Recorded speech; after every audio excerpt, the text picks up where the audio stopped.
मैं धरती माँ हूँ।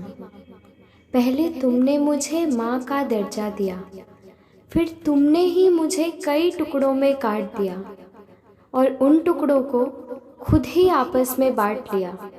इतना ही नहीं, उन टुकड़ों को तुमने अलग अलग देशों का भी नाम दिया।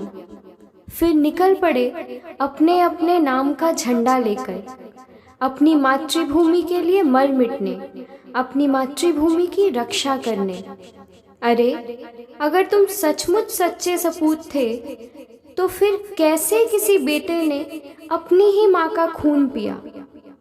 क्यों तुमने खुद अपनी सीमाएं तय की और फिर उन सीमाओं पर खड़े हो गए उसकी रक्षा करने? ऐसी क्या आफत आन पड़ी थी कि तुमने खुद ही अपने पड़ोसियों को लहूलुहान किया? सबको बस अपनी ही पड़ी है। क्यों किसी ने कभी मेरी तरफ रुख नहीं किया? सब अपनी अपनी सैन्य शक्ति मजबूत करने में लगे हैं। क्यों किसी ने कभी मेरी दुर्बलता पर विचार नहीं किया? तुम्हारे इस आपस की लड़ाई ने मुझे पूरी तरह नोच लिया। तुम्हारे इस आपस की लड़ाई ने मेरा कोख दबोच लिया। जिस कोख में तुम पले बड़े थे, तुमने खुद ही उसको बंजर किया।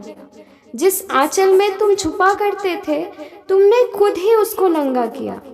मैं पूछती हूँ, ये कैसी लड़ाई तुम सब लड़ रहे हो, जहाँ अगर तुम जीत भी गए तो अंत में हार तुम्हारी ही है? मैं कहती हूँ, क्या तुम इन टुकड़ों को एक नहीं कर सकते? क्या तुम देश की जय के बजाय धरती माँ की जय नहीं कह सकते? सुना है तुम खुद को देश प्रेमी बुलाते हो। क्या तुम देश प्रेमी से जग प्रेमी नहीं बन सकते?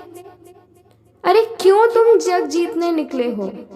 क्या तुम आपस में भाईचारा बढ़ाकर एक दूसरे का मन नहीं जीत सकते?